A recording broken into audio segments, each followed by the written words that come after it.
Hi friends, welcome to Raga's kitchen. நான் உங்கள் ராகப்பிரியா. இன்றைக்கி வீடியோவில் டக்குன்னு ஒரு 5 நிமிஷத்துலேயே செய்யக்கூடிய நல்லா சூப்பரான டேஸ்டியான உடனடி தண்ணி சட்னி ரெசிபி தாங்க பார்க்க போகிறோம். இந்த சட்னி செய்கிறதுக்கு தேங்காய் கூட தேவையில்லைங்க, பொட்டுக்கடலை மட்டும் இருந்தாலே போதும். ரொம்ப டேஸ்ட்டாக நல்லா சூப்பராக இருக்குங்க. இட்லி தோசைக்கு அருமையான ஒரு சைட் டிஷ்ஷாக இருக்கும். நான் இன்றைக்கி இந்த வீடியோவில் சொல்லியிருக்க அளவுகளில் செய்யும்போது தாராளமாக ஒரு 4 பேருக்கு போதுமான அளவுக்கு இருக்குங்க. இப்போது தண்ணி சட்னி செய்கிறதுக்கு ஸ்டவ்வில் ஒரு வாணலி வச்சுக்கலாங்க. இதில் 2 டீஸ்பூன் அளவுக்கு எண்ணெய் விட்டுக்கலாம். எண்ணெய் சூடானதும்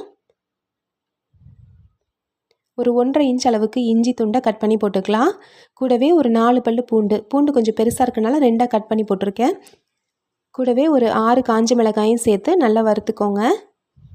எப்பயும் நீங்கள் சட்னிக்கு எவ்வளோ காஞ்ச மிளகாய் சேர்ப்பீங்களோ அது கூட எக்ஸ்ட்ராவாக ஒரு மிளகாய் சேர்த்துக்கோங்க. இந்த சட்னி நல்லா கொஞ்சம் காரசாரமாக இருந்தால் நல்லா டேஸ்ட்டாக இருக்கும். எல்லாத்தையும் ஒரு நிமிஷம் வதக்கிட்டு கூடவே கொஞ்சமாக கருவேப்பிலையும் சேர்த்துடலாம். கருவேப்பிலையும் சேர்த்து ஒரு நிமிஷம் வதக்கிக்கோங்க. இதில் ஒரு கொட்டைப்பாக்கு சைஸ் அளவுக்கு புளியை சேர்த்துருங்க. புளியை சேர்த்துட்டு ஸ்டவ் ஆஃப் பண்ணிடலாங்க.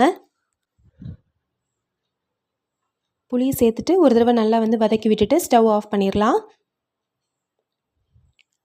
இப்போ ஒரு மிக்ஸி ஜார் எடுத்துக்கலாங்க. இப்போ நம்ம வதக்கி வச்சுருக்க எல்லாத்தையும் மிக்ஸி ஜாரில் மாற்றிக்கலாம். இது கூட 1 கப் அளவுக்கு பொட்டுக்கடலை, நான் எடுத்திருக்க அளவு 1/4 லிட்டர் அளவுடைய கப்பில் 1 கப் அளவுக்கு எடுத்திருக்கேங்க. கூடவே ஒரு 1.5 டீஸ்பூன் அளவுக்கு உப்பு சேர்த்துடலாம். பெரிய வெங்காயம் ஒரு பாதி வெங்காயத்தை மீடியம் சைஸில் கட் பண்ணி சேர்த்துக்கோங்க. இந்த வெங்காயம் சேர்க்குறனால அதில் வாசனையும் டேஸ்ட்டும் அவ்வளோ சூப்பராக இருக்கும். தண்ணி சேர்க்காமல் முதல்ல நல்லா இந்த மாதிரி கொரப்பாக அரைச்சி எடுத்துக்கலாங்க. இந்த மாதிரி நல்லா கொரப்பாக அரைச்சி எடுத்துகிட்டு இதில் ஒரு 1/2 கப் அளவுக்கு தண்ணி ஊற்றி நல்லா நைஸாக அரைச்சி எடுத்துக்கலாம்.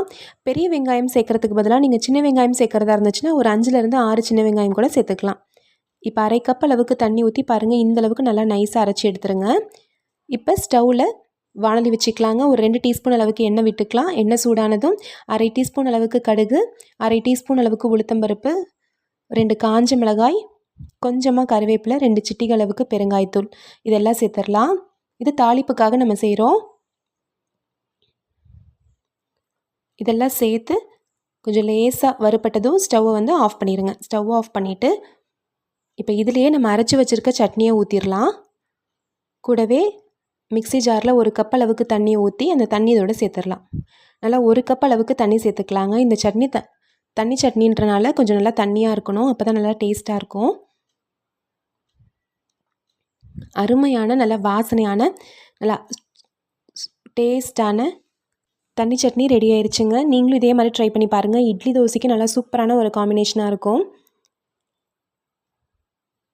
பாருங்கள், இந்த அளவுக்கு நல்லா தண்ணியாக இருக்கணும். நான் சூடாக இட்லி வச்சுருக்கேங்க. இட்லியோடு ஊற்றி சாப்பிடும்போது இட்லிக்கு மேலே நல்லா நிறைய சட்னி ஊற்றி சாப்பிடும்போது அவ்வளோ டேஸ்ட்டாக இருக்கும். இஞ்சி பூண்டு பிடிக்காதவங்க இஞ்சி பூண்டு நீங்கள் ஸ்கிப் பண்ணிக்கலாம். நல்லா சூடாக இட்லி வச்சு இந்த தண்ணி சட்னியை நல்லா ஒரு 2 கரண்டி 3 கரண்டி அளவுக்கு அதுக்கு மேலே நிறையா ஊற்றி சாப்பிடும்போது ரொம்ப டேஸ்ட்டாக இருக்கும். நீங்களும் இதே மாதிரி ட்ரை பண்ணி பார்த்துட்டு எப்படி வந்துச்சுன்ற சொல்லுங்கள். இந்த ரெசிபி கண்டிப்பாக உங்களுக்கு பிடிச்சிருக்கும்னு நினைக்கிறேன் ஃப்ரெண்ட்ஸ். பிடிச்சிருந்துச்சுன்னா நம்ம சேனல் ராகாஸ் கிச்சனில் ஒரு லைக் கொடுங்க. ஃப்ரெண்ட்ஸ் கூட இந்த வீடியோவை ஷேர் பண்ணிக்கோங்க. நம்ம சேனலை சப்ஸ்கிரைப் பண்ணி வச்சுக்கோங்க. தேங்க்யூ.